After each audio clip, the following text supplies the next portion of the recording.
This episode is sponsored by Gaia Coffee Co. Gaia Coffee Co. roasts all of their coffee in Lewis, Delaware, and owner Ben Messino chooses and sources all the green coffee beans himself down in Costa Rica. Gaia Coffee Co. aspires to work with small farms that are conscious of being sustainable to their farm and farmers. If you are in the Rehoboth Beach and Lewis area, you are open to receive free shipping. This episode is sponsored by Delaware Hyperbarics. Reduce your symptoms, speed your recovery, and reclaim your body at Delaware Hyperbarics, located in Lewis, Delaware. Their facility offers hyperbaric chambers, therapeutic massage, myofascial release, extracorporeal pulse activation therapy, red light therapy, low-level laser therapy, massage for motor vehicle accidents, active isolated stretching, and infrared saunas. To learn more, you can go to DelawareHyperbarics.com, 302-313-5555. Crosstown Walkers has partnered with New Light CBD for these podcast episodes. If you use CBD as a product to help with your pain management or mental health, all Crosstown Walker listeners can use promo code CTW at newlightcbd.com to receive 10% off your order with New Light CBD. That is NULIGHT using promo code CTW. This promo code will be valid until the end of the month. New Light CBD is offering free shipping as well for the end of the month for all listeners. New Light CBD is established and manufactured in the first town in the first state of Lewis, Delaware. To make a donation to the Crosstown Walkers NAMI Fundraiser, you can head over to donate.nami.org/crosstownwalkers. You can also head over to crosstownwalkers.com/fundraiser to stay up to date with all the latest information regarding the fundraiser. All patrons will be entered into our gift raffle for a chance to win one of the following items: a CBD bundle full of various products from New Light CBD, 5 infrared sauna sessions at Delaware Hyperbarics, a free brain mapping at Brain Love Neurotherapy, a $250 value for you to learn how your brain is functioning. This involves 2 50-minute sessions, one to get EEG mapped and the second to review your brain maps. And lastly, Lynn McDonald's first book, The Great Tree and the Ladybug. For any questions, you can email devincanfield@gmail.com or reach out to us on social media via Instagram. If you would like to extend your support to Crosstown Walkers, you can head over to buymeacoffee.com/CTWmusic. Today's guest for our third episode is Lauren Haggerty, who is the founder of Brain Love Neurotherapy. She discusses her practice of neurotherapy. It's a beautiful thing. She goes into a lot of very cool things about the brain. And without further ado, let's get into it.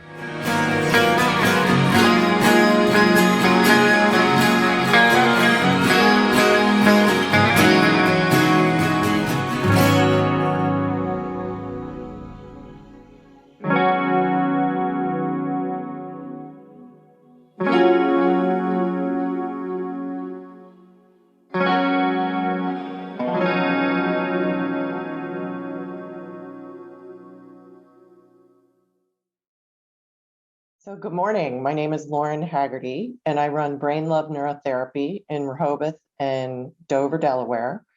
I have state-of-the-art equipment to do both traditional neurofeedback and neurostimulation. Traditional neurofeedback is operant conditioning, where you say maybe have a movie getting brighter and darker, and every time your brain is in regulation, you get that reward.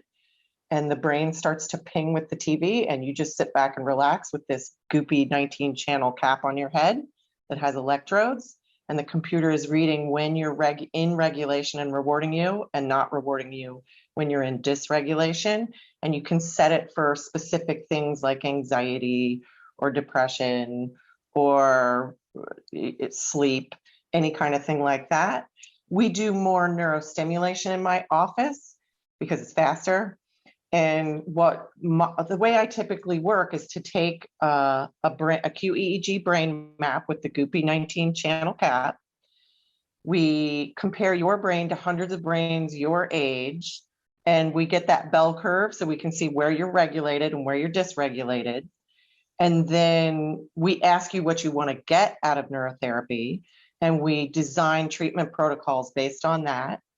And we stimulate the brain using pulsed electromagnetic frequency, which is the brain is giving off electromagnetic frequencies. oscillations or vibrations, if you will. It's sound, really. And we put a nice dry Velcro cap on, and we put boxes on your head, and the boxes are giving off wave, and the brain recognizes it and follows it. So anywhere where you're going too slow, we can speed you up. Anywhere you're going too fast, we can slow you down, and we can help bring you to regulation. And people report improvements in their symptoms. So that's basically how we work. We're very good with stress and anxiety. There's research connecting us to other things that we're good at as well. ISNR.com has some of that research if you ever want to look it up. Our website is www.brainloveneurotherapy.com, which also explains the process. The other thing we do is transcranial alternating current, where we take two electrodes and we actually ask two parts of the brain to talk to each other, because we can see in the brain maps where there's disconnects. And we can connect that to people's symptoms and say, okay, we want to go after that one. Basically, what we do is we work on speed and connection within the brain based on the maps, because we can see what's going on. And brains are like snowflakes. They're all operating differently. We can see an old concussion if that's still bothering a brain. We can see that. The way we view different diagnoses is kind of different. So we look for organic problems. So often in combination with talk therapy or drugs, you can help the brain to regulate even some of the bigger mental health disorders. My background is physical therapy, and I'm a board certified neurotherapist. I do have 1 year of counseling school. I did have to drop out because I had so much going on at this point, but I did learn a lot about therapeutic listening. And I often do ask people if they are involved with a mental health counselor, particularly if there's any sort of suicidal ideation in the past. I want them to have somebody to call that they're involved with from a behavioral mental health perspective while they're doing brain training, just in case you need someone to support you in that way, because I don't really have that training yet. Just opened an office in Dover because there's a lot of people in the north of the state that have been trying to reach us. And I have an assistant who's almost fully trained now, and we will be running both offices up to capacity at some point. So we're ready to take on more folks. And how did you get involved with this? Like, how did you get started? It all started with a car accident. Really? I had a rotational whiplash, and every time I swallowed, I would get pain and clicking in my throat. And I went high and low to all kinds of different therapies. I had a surgeon who wanted to do shots on my neck. I decided not to go that route. I went to a lot of physical therapy, a lot of massage therapy, still pain, still clicking. Went to an acupuncturist, and in 2 sessions, pain and clicking was gone. And she had had a mild stroke a few years before, and she'd been driving up to New York to her friends who did neurotherapy, and they got her back to work within 2 weeks after this mild stroke. So she was quite enamored of neurotherapy, and she brought a very simple 2-channel system back to Rehoboth and ended up teaching me how to use it. And we started taking a few clients, and I got so enamored with neurotherapy. I went out to do a boot camp, and I had saved like $9,000 to buy some equipment. And I ended up running up my credit cards and buying $25,000 worth of equipment. And I've never looked back. And I left my job as a physical therapist to do this work. I had done pediatric physical therapy for 20 years and was ready for something new. I had been casting around for something new. And I was having trouble getting off the floor after working on the 7th baby. I was spending more and more time in the computer doing paperwork instead of on the floor working with the children, which is where my passion was.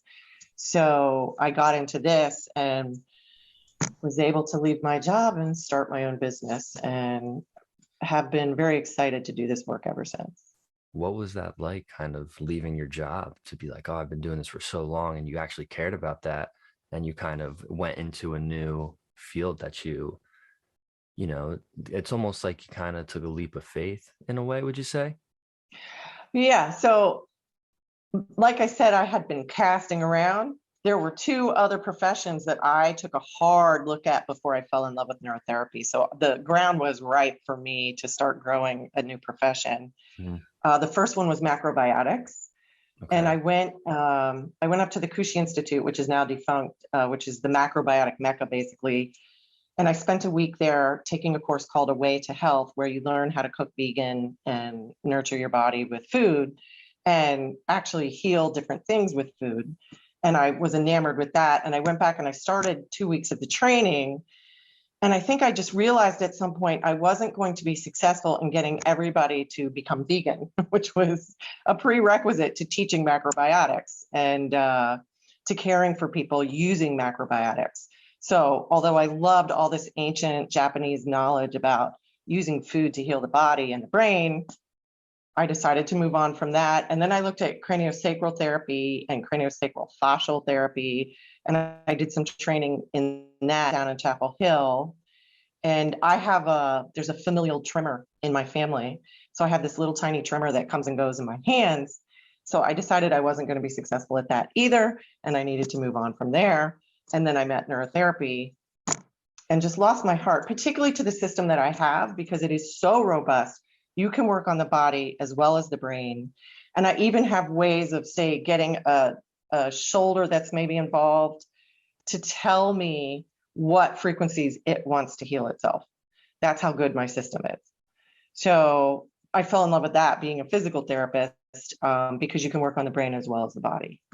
And just how we look at the brain and the different disorders that are out there is so brain-based and organic. And so coming at the brain from psychology, my undergrad is in psychology, and then coming at it from a physiological point of view and marrying these two things up has been so interesting. For instance, dementia.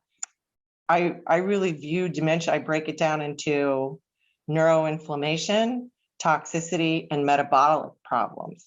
And people often have a combination of those, with one of them being the biggest one. And I can see that in the QEEG maps. So we can take steps to mitigate inflammation, to mitigate toxicity, and to mitigate metabolic problems by changing some things in the diet and push a brain towards regulation. There's never a flip a switch and make all problems go away. There's always what is really getting in the way? What's the biggest bully in the brain, if you will? How can we push dysregulation towards regulation? Yeah, so almost like everyone kind of has the different markers, and it's just a matter of doing the research and kind of getting to know it per Yes. individual in a Yes. way. Yes. And recognizing, it's like recognizing constellations in the sky. There's so many stars to learn in a QEEG map, but you can start to see who has an involved GAD gene, for instance, makes a brain run faster and hotter, which on the one hand is great because your shutter speed is faster and you can take in information faster, but on the other hand can cause anxiety. And how can we do other things to cool a brain that's running that fast and that hot? And when I say hot, like I look at the brain like a 5-speed transmission. So first gear is delta, it's your slow sleep wave. A lot of people are not oscillating well in delta. They have sleep problems. We have ways to try and approach that. They don't have a good experience of dopamine. And this can be genetic as well. And we can see that in the maps. And if you don't have a good experience of dopamine, you tend to go for adrenaline. You tend to be a thrill seeker. And that You also can, maybe like look for drugs too, like yeah, cocaine that or can like lead something like that. into trying to seek out drugs as a way to self-regulate. And if you understand that your brain is operating that way, there's other ways that you can reach out to self-regulate to not be as attracted to drugs, which is huge. And it runs in families. Right. And we see it in our adopted kids who fall out of their families because their parents are involved in self-regulating with substances and end up not being able to function as parents. And these poor kids get a triple whammy because A, they've got the genetics that make them thrill seek, B, they were in a toxic fetal environment, and C, they didn't get the emotional support they needed as infants and toddlers. Now, does almost like when you say that, like the toxic environments or um, the inability to like regulate their own emotions in that way, like no tools for it, Mhm. does that kind of even um, perpetuate the neurological connections in the brain of dysregulation? Like, does that kind of more make it, does that make it more concrete? And over time, it just becomes so well known in the brain, like that communication link becomes so strong that it would take something like this or some sort of attention to kind of rewire. And I wouldn't even say that that connection gets so strong, that connection gets so weak. Like Mm. the way Yeah, what do you that mean the by that? temporal lobes, where the emotion lives, is connected to the frontal lobes, has everything to do to how much nurturing you got as an infant. And we see in extreme cases is how we learn these types of things. Like some of the orphanages in different parts of the world are so bleak and there's so little nurturing going on. These kids don't build, there's no connection there for me to grab onto and strengthen.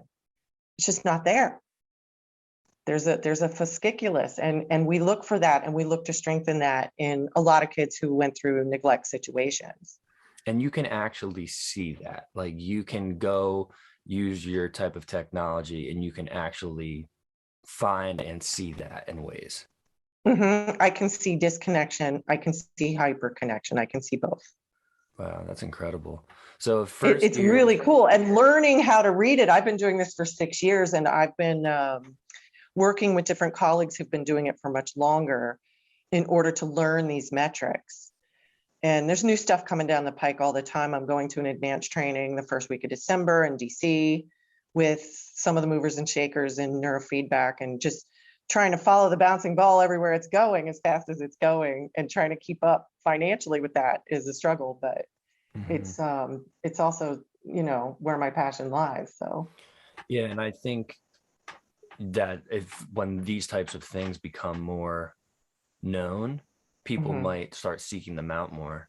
mhm, If you said it's delta waves, isn't a mhm. child primarily in like a delta state? Is that correct? Well, there's something called alpha peak, and it's developmental. So as you're growing up, by the time you're 10 years old, you've sort of got your idle of your brain, if you will, and that's up in alpha. The back of our head tends to go a little bit slower, and the front of our head is where we tend to go a little bit faster, and we develop from the back to the front. So there's a whole system there. We also go the other way as we're aging, the alpha peak goes down. So we're all like obsessed with our alpha peak in neurofeedback world, because like if I was to be an offender bender, I would immediately go cap myself and see if I'm still a 10.5, because I know that's where my idle speed belongs. And if it's going down, I would take steps to mitigate that.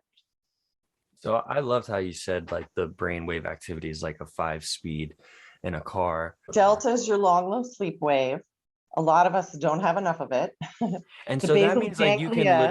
you literally see if you were to like map this, like when you say like the vibration or the frequency, like the brain actually can show a frequency of rate of energy. Yes. When I map you, I can see all 5 speeds, but you Okay. have a dominant state based on your thalamus. Your thalamus is your gear shifter. And how well your thalamus is working is definitely something we look at. Some people are undergating and they're letting in too much sensory information. Some people are overgating and they're not letting in enough. It's sort of absent-minded professor. They're having so much fun in their brain, they forget to pay attention to what's in front of them. Mm-hmm. We can see that too. But when we do the brain map, the delta wave is the long, slow sleep wave, and the basal ganglia is the primary oscillator in delta. So we're looking at the health of the basal ganglia when we're looking at delta. We're looking at, that's where you burn dopamine. We're looking at how healthy that system is. Sleep is so important. You make your growth hormone while you're sleeping, and that's deep sleep wave, and that's what keeps you young. And Hmm. guarding your sleep against this crazy world that keeps getting crazier is something that's very important for your brain.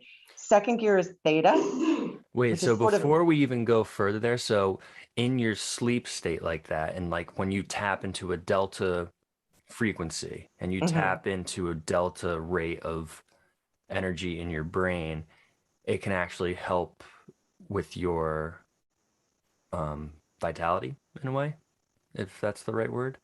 Yeah, it's your brain is rebooting while you're in delta. It's going, okay, let's put some more dopamine over here. Let's put some more serotonin over there. Okay, let's put some more choline over here. Okay, we're ready for the next day. They're like merchandisers for your brain. Yeah. Yeah. So it's resetting everything so you're ready to get up the next day and perform. So thus, why good night's sleep is super important. And it's because of the basal ganglia nerve. The basal ganglia is where you burn dopamine, and the basal ganglia is the primary oscillator of delta. That's what's involved in Parkinson's. The basal ganglia is quite sick in Parkinson's. It's either not getting enough dopamine from your brainstem, or it's not functioning well with the dopamine it's getting. It can't access it. Heavy metals can sit in those dopamine receptors and block dopamine. So you could have plenty of dopamine, but you can't burn it because you've got too much mercury on board or too much aluminum on board. At my office, we do hair sample analysis to see if that's the case, if we suspect it. And we suspect it when we see a lot of blue in the area of the basal ganglia on the maps. A lot of blue, you said? Yeah, so blue is disconnect in my maps and red is hyperconnect. Cilantro is a good detoxifier. Spirulina is a good detoxifier. And there's actually there's a formula out there called heavy metal detox that has both of those things in it. And it's very gentle, easy chelation. And it's a little controversial chelation, because if you release mercury into the system, where's it going to go, kind of a thing. So we talk to people a lot about talking to their doctors about chelation therapy versus maybe doing some of this milder chelation and what all the options are. I tend to educate at my office. I can't prescribe anything. I do talk about a few over-the-counter things that can help boost the brain in this way, but it's a little outside my scope. So I tell people, go check with a dietitian, check with your MD, do your research. I'm just telling you, your QEEG map is pointing to the fact that you might need some different supplementation to help your brain regulate faster. Wow. Well, what would people even do? Like, say, like they can't get a brain map, or even just in general, like, how do you have any even recommendations? Like, some people I know like can't sleep. Some people like, oh, I wake up in the middle of the night, I'm up at 4 o'clock, and then I can't go back to sleep, or I can't go to sleep. There's a lot of different sleep issues out there. One of the things that can happen is your brain runs out of fuel in the middle of the night, and you flip over to cortisol, which is like your brain's generator when the power goes out, like your glucose power goes out, and you flip over to cortisol. We're not really aware that we're doing it during the day, but when we do it at night, our eyes flick open because cortisol is too excitatory for sleep, excitatory. So there's different things you can do. You need to try and get more in touch with your parasympathetic nervous system. You need to find ways to reduce your stress and to cool down your adrenal glands. Some of us can't get glucose across the blood-brain barrier and into the cell well of the brain, and that can get in our way. We can see that in the maps. There's an idea that you could have a tablespoon of peanut butter right before you go to bed, and you're going to be able to carry further on through your sleep and not switch over to cortisol sooner. That's not going to work for everybody. It might work for a few. Resting and digesting after you eat a meal is a wonderful way to get in touch with your parasympathetic nervous system, that's the mnemonic for it, rest and digest. It's when you're calm and you don't feel stress. And most of us are like wolfing down our meals and going to clean the kitchen and take care of the kids and do all the things that we have to do. And so sitting still and letting the blood be around your stomach and digest your food is a wonderful way to start calming down. Meditation, exercise, so many different ways you can get in touch with that parasympathetic nervous system. For myself, if I don't go to yoga, I tend to ratchet up, and I can see the difference. And then theta would be next, right? Theta is between asleep and awake. You're not fully conscious. You might think about, like, you hear the coffee pot go off and you roll over and you sort of drift. You're still kind of sleeping. You're not quite awake. That's sort of theta. That's your theta state. The problem in traditional attention deficit is people get stuck in theta in their frontal lobe. So they're sort of stuck in second gear. They're off with the fairies. They're not really awake. And that's why they're having trouble attending. And that, in combination with not enough fourth gear or beta, is kind of a classic ADHD brain. My son had too much theta in his frontal lobes, and we put the boxes across the front and set them to go in fourth gear. While he's sitting there, his brain is mimicking fourth gear in his frontal lobes where he's stuck in second gear. It's subsensory. You're just sitting on the couch in my office talking to me. When he leaves my office, he goes right back to second gear in his frontal lobes. But over the 10 sessions, when we take the second map, we can see that we sped him up. And he's reporting being able to focus better, being able to plan better, being able to use his executive reasoning better in his frontal lobes. So that's just a speed thing. Theta, the Earth is in theta. Really? So People whose the brains are Earth has a called, frequency itself too. yeah, it's called the Schumann Resonance. And it's Wow. high theta just before third gear. So if your brain is going too fast and you're stuck up in fourth and fifth gear, just getting barefoot on the planet is theta. So that's Getting a on a real thing, like surfboard and floating in earthing, the as they would ocean, say. Like that's an actual earthing, thing. floating in the ocean on your surfboard, theta, right? Floating at urban float, theta. Great way to get back in touch with all of that. If that, if you have too little theta. We also, when we see too much theta, like throughout the brain, we get a little concerned that maybe the thyroid isn't working well, or there's a gut issue, or there's a metabolic issue on board. So we start to research those things and rule them out. Dr. Joe Dispenza, he in some of like his studies has talked about like the theta state is also the brain state activity for like manifestation. The guy who invented my system, Dr. Nicolas Dogris, he and his wife, Tiffany Thompson, just spent a week in Cancun with Dr. Joe Dispenza, and they did QEEG brain maps on a lot of the people who have learned how to manifest using Dr. Dispenza's techniques. And they're who I'm going to spend the week with in DC the first week in December. And I can't wait to hear them talk about that experience, because they said they saw some things in the cues that they had never seen before. But beyond that, I don't know what they're talking about exactly. So I'm really excited to go spend some time with them and learn about what they learned with those really great manifestors of Joe's in Cancun that week.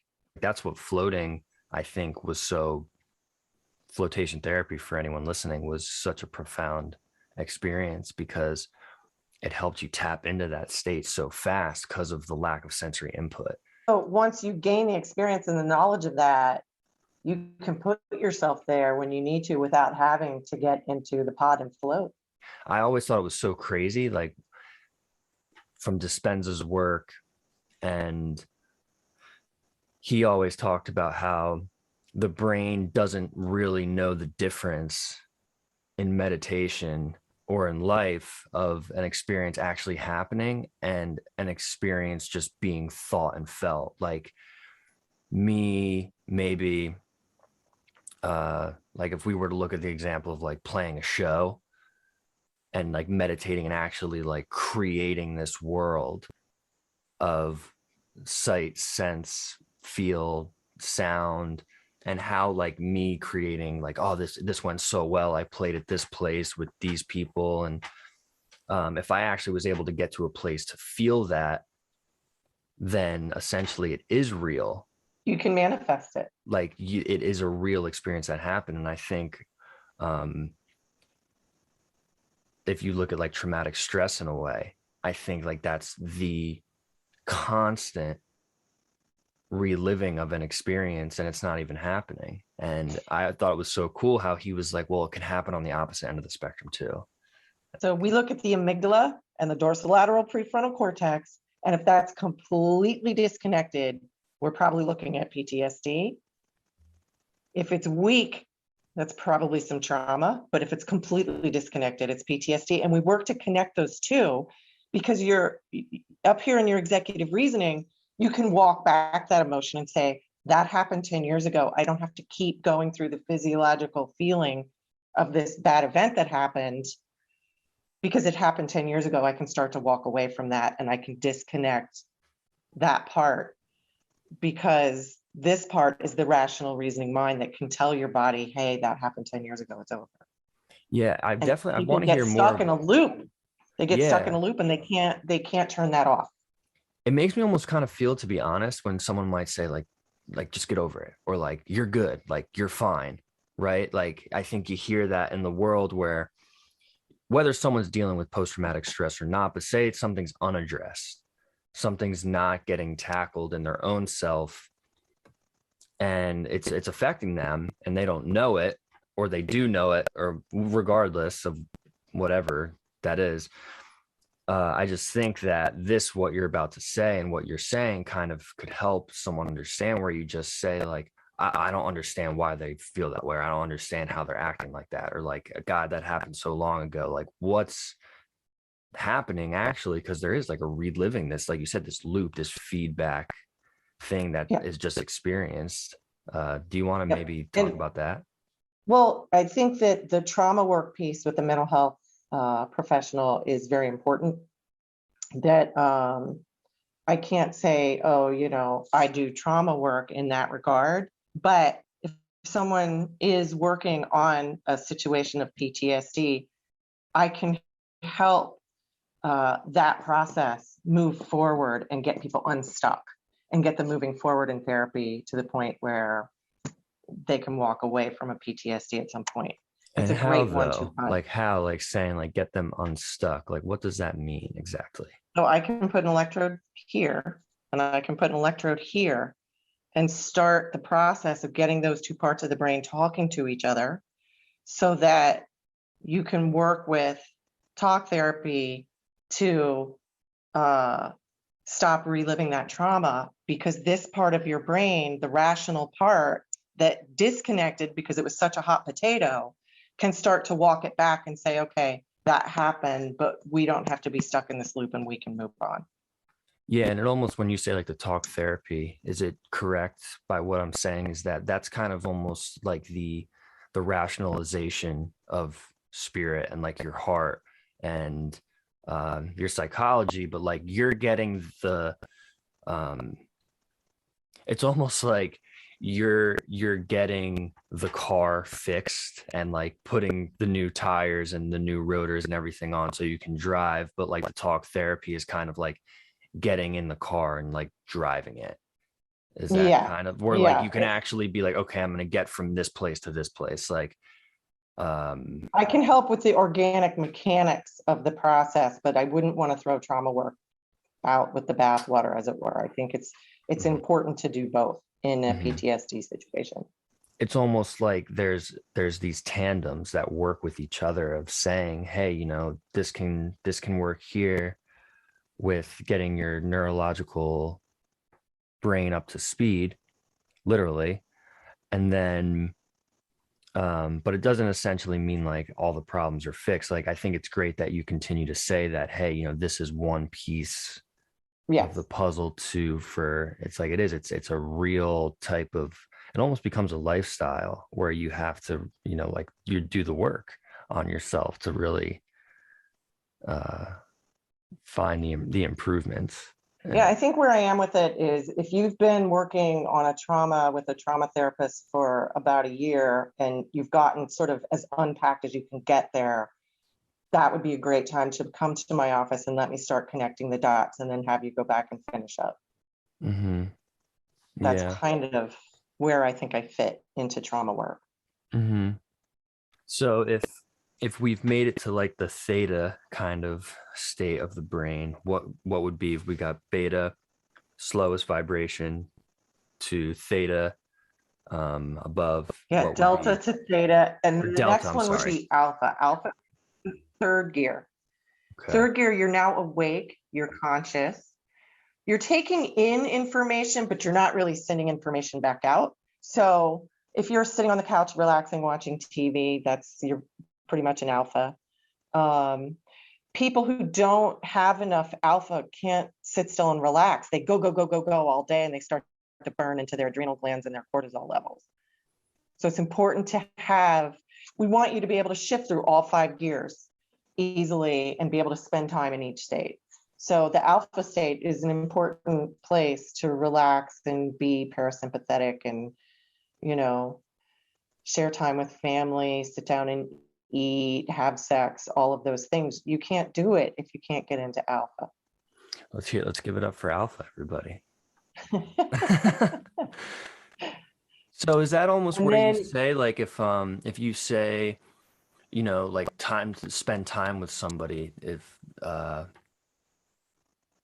like having sex and all those types of things, is it almost kind of where if someone's struggling in that brain activity, like they might stay too low or too high, like you might find the brain staying too high, because that almost seems like a state of just comfort. Maybe. Yeah, just Conscious relaxing, comfort. being able to relax. People who don't have enough alpha tend to jitter. They tend to move, restless legs, those kinds of things. They can't sit still. They literally can't just be on a chair. So we see that marijuana puts you in alpha. And I don't know if you know anybody who is really big into smoking pot every day, but they sort of never get off the couch, right? There's a thing as too much alpha, right? I hesitate because it's still like, I feel like we still haven't fully, like, I shouldn't say fully accepted, but I'm excited to say that I think like we're making great strides with like researching more about marijuana. Yeah, it's a wonderful, it's a wonderful substance for some brains. It's medicine.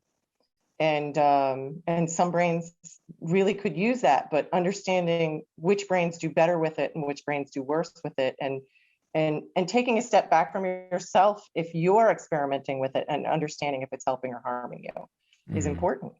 You want to be able to shift up and down through all 5 gears. So if you're stuck in 4th and 5th gear and you take yourself into 3rd gear and you feel much more relaxed there, that's a great thing to discover about your brain. However, there's got to be other ways.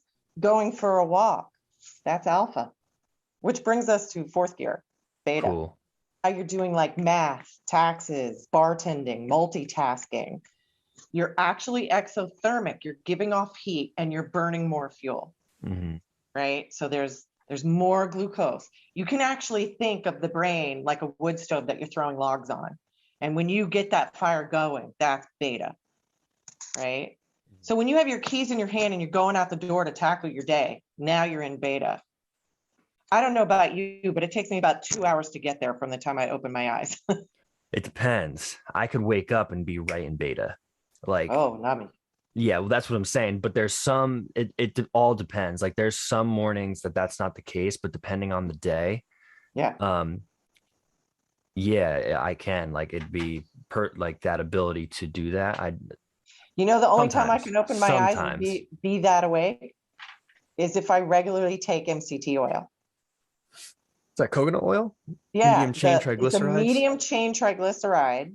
So regular coconut oil doesn't work because it's a 12 carbon chain. The brain can't access it as well.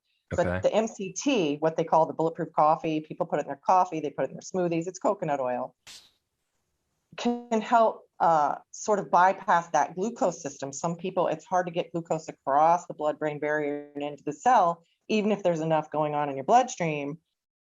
And that happens as we age and when we injure. So if you've had concussions, that system might not be working as well as it could.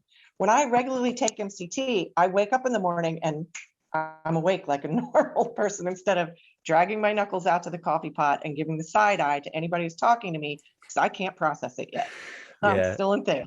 Yeah, those are the best mornings though. Like I love those types of mornings too. Because trust me, I'd say maybe for every 1 out of 10 days might be like, if depending on what I have to do, like I will be like, oh shit, I got to jump right into like the beta mode of my brain. But otherwise, I love those mornings where like my grandma just gave me like these 2 giant down comforters. And like, there's sometimes I wake up and I feel like I'm a bear that just woke up from hibernation for the first time. And then I'm like, whoa, like it's like a new world. It feels like, and that's where, if that's considered like a theta morning, sign me up for those like all the time. Those are I went to amazing. Greece. I went to Greece on vacation years ago and took that nap every afternoon for a week. And Uh-huh. when I came back home, I had to set my alarm for earlier so I had more time to wake up before I jumped into fourth gear and went to work, because I found I needed that to stay in touch with myself. So I'm Hmm. with you. I love those mornings when I had plenty of time to wake up. So Saturday and Sunday are so beautiful, right? Because you don't have to jam your head into fourth gear and get to work. And I think it's like, I think with COVID, even people working from home, I like Mhm. maybe they got to experience that a little bit. How Yeah, nice and everybody got refreshing it in was touch to with be their inner introvert, right?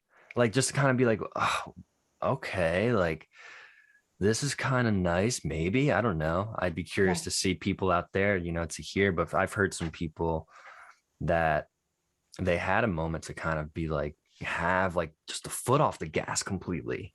Yeah, yeah. Just And go, go, go, and go, go, start go, to go. recognize I'm a little healthier if I don't overschedule myself, if I do schedule downtime in my life, because the world is a blur, it's going too fast. People are trying to get a hold of my bank account. I have to spend all these hours on the computer getting rid of some fraud thing. I mean, just anything can happen on any given day, and it's just going too fast. It's like spending time with people and sharing food with people, I think, is really important, because everybody gets into those good vibrations, that same wavelength Literal over a good dinner vibrations. That's conversation, so because cool. we all just ate the same food. And I think that that's a lovely, lovely place to be. And I think that's why families need to sit down and eat together, and why, the research has proven how fantastic that is, because everybody Let's gets on the same go. page vibrationally, right? Hell yeah, that's awesome. I think that it is. I think that's such a great thing because we would eat with each other growing up, Mhm. like our family. We had dinner time, and that Mhm. was the moment. Like everyone sat down with each other, and even like family events. On Sundays, hey, we're gonna do dinner, and it does make that you just saying that kind of. I would always think to myself sometimes, I'm like, it's so funny that like humans just go out to like have food served to them. And like, I don't know. I always just thought like it's so interesting. Like here we are, like we go and like dress up to go sit down and like eat food. That's like for some reason one day I was like, God, that's so funny to think about. But when you put it like that, Yeah, I feel like it helps us connect for sure. yeah. So in terms of we've made it to the beta, you said I was Yeah. getting So delta and now we're beta going to mixed up. gamma. So okay, is that like threat almost like fight or flight type? Fifth gear. Fifth gear is when whole networks are working together, and the vibration is very, very fast across the neocortex. Is it almost like maybe like playing sports or like playing a show or like It's just when you're in the zone and you're firing on all your gears, and it can be a sport, you can be at work, you can be running a meeting, you can be doing anything, but like everything's working. hmm. Everything's working, and it takes a lot of organization for a brain to be there, and regulation. And when we see inflammatory markers, we see them up in fourth and fifth gear. We need to cool down that brain. Oftentimes, inflammation is like an egg right at the top of the head, and the neurons right underneath the egg run your hips and your knees. And as we're aging, we're all bitching about our hips and our knees, right? But those neurons have been under assault for decades from all of the lifestyle factors, the Western diet, the garbage that we eat, alcohol. Alcohol sanitizers on your skin can create inflammation in your brain. How about that? Well, that's what's crazy too. Like, and we talked about this the one time I remember where aren't they finding like there's like within our own products like shower products, shampoos, body washes, things like that, like BPAs, Mm, right? phthalates. Yeah. Aren't they finding that there's plastic in babies now? Is that Yeah. I think we're all pooping out a credit card every day. I wonder what the credit limit is. I'll take three.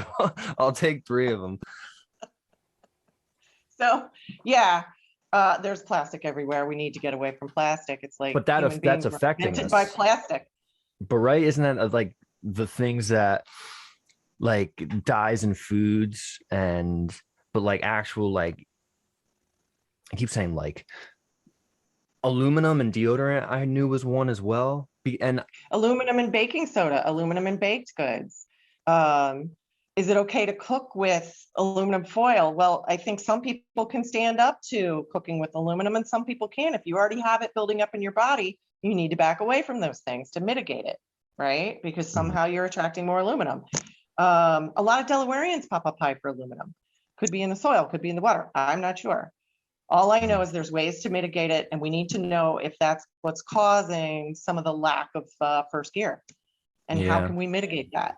So we look at that, and so I don't know. That's all speed. What we just talked about: first gear, second gear, third gear, fourth gear, fifth gear. And my pulsed electromagnetic frequency can help just so easily mitigate those issues. And then we also talk about coherence or connection. And my current with the electrodes can really mitigate those issues. So when you come in with a brain map, I go for the low hanging fruit. Well, there's way too much fourth and fifth gear, so we're going to soothe that down. And these two structures are not connected, and he's reporting that problem. So we're going to try and connect the dots there. And this is where having mental health support can really be helpful, especially with anybody who's been struggling with their mental health in the past. So we try and say, okay, let's do this process while you have a mental health person that you can be working with, in case we get you a little stirred up in the beginning, because oftentimes it's a nonlinear thing getting from point A to point B, where somebody might say, I have problems with word finding. And they'll note that it got worse in the second and third session, and then it got way better in the fifth and sixth session. So you can kind of see that kind of swerve where, like, hey, this is kind of getting worse. Oh no, it's really getting better. That can go on. And that's why it's really important to have mental health support for anyone who's needed that type of help. like each person has to kind of, if they're at that point, like you're saying, is each person is so different. And And you need to self-advocate. And the best way to self-advocate for your brain is to understand your brain. Come look under the hood. What are your 5 speeds doing? Do you not have enough of something? Do you have too much of something? How can you view your situation from that perspective? Now here's a question How for can you know, okay, like I had a case recently where a young lady just finishing high school, getting ready to go to college, her brain is on fire. She Literally. has perfectionism. Yeah, I mean, she's up in fourth and fifth gear. She doesn't have enough of the slower gears.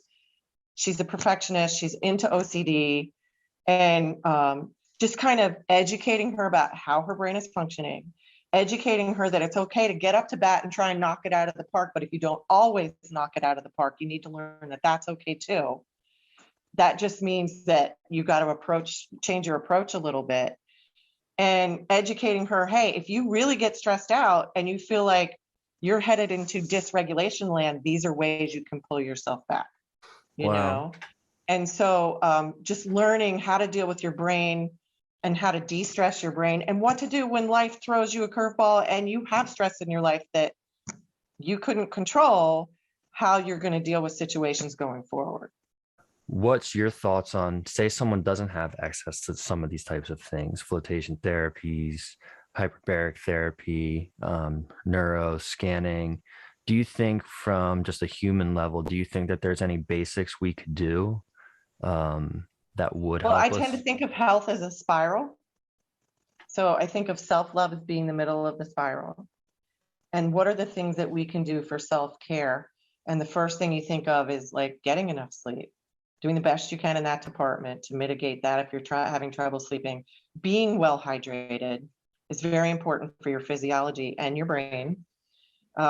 Eating good food, eating regularly, not skipping meals. If you have a cranky brain and you go 6 or 7 hours without eating, you're going to get a crankier brain, right? Exercise. Which exercise do you respond well to? For some people, it's weightlifting. For some people, it's meditation. For some people, it's yoga. Go try them all and see what really makes you feel better in your brain and in your thought processes and in your cognition and in your sleep and all of those things. Going further out, then you would start to maybe get into therapies that cost money, like massage or chiropractic or acupuncture and some of these types of more non-invasive therapies. And sometimes you get all the way out to the edge of the spiral where there are Western meds and prescription drugs and things. And some brains need that. And some brains need that at certain times in their life, in a person's life. I'm never going to knock anybody for taking meds. Sometimes meds are what is needed, and some brains need meds. But trying to back up into the center of your wheel as much as possible is something that is just part of self-care and self-love in my book. So mitigating as much as you can with the less invasive things to see if you can indeed have times in your life when you can back away from prescription meds if you have one of those brains that is helped by that type of thing. So, and there's going to be times in your life when you might have to go back out on the spiral and times when you can zero back in. But that's how I view it. Yeah, that's a beautiful way to put it. And I also say the same thing with the medications. That's nothing to be ashamed of. It truly isn't. Mm-hmm. It's nothing to be ashamed of at all. And definitely without the medications that had helped me, and just they were essential to say the least. Yeah, but having enough insight to recognize when we need meds is an important skill. It's an important life skill. These are the types of conversations sometimes that it's like, I feel like Joe Rogan, like when Joe Rogan sits with like some podcast people who are like, he's talking to like presidential candidates, and he's talking to these like famous doctors. He's talking to like Jordan Peterson, and I'm like sitting here getting to hear this stuff right for myself. I feel really honored to be discussing this and for you to share this. Thank you so much for having me today. I appreciate being able to talk about neurotherapy because I could talk about neurotherapy all day. I'm very passionate about it. This episode is sponsored by Gaia Coffee Co. Gaia Coffee Co. roasts all of their coffee in Lewis, Delaware, and owner Ben Messino chooses and sources all the green coffee beans himself down in Costa Rica. Gaia Coffee Co. aspires to work with small farms that are conscious of being sustainable to their farm and farmers. If you are in the Rehoboth Beach and Lewis area, you are open to receive free shipping. This episode is sponsored by Delaware Hyperbarics.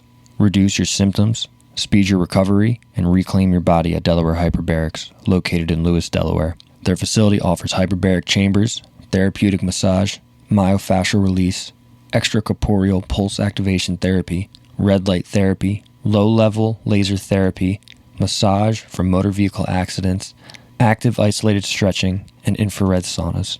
To learn more, you can go to DelawareHyperbarics.com or call 302-313-5555. NAMI envisions a world where all people affected by mental health can live healthy, fulfilling lives, supported by a community that cares. NAMI provides advocacy, education, support, and public awareness so that all individuals and families affected by mental health can build better lives. Today, NAMI is an alliance of more than 600 local affiliates and 48 state organizations who work in your communities to raise awareness and provide support and education that was not previously available to those in need. Crosstown Walkers stands by organizations like NAMI. To show your support, go to donate.nami.org/crosstownwalkers, or you can head to crosstownwalkers.com/fundraiser to find more information.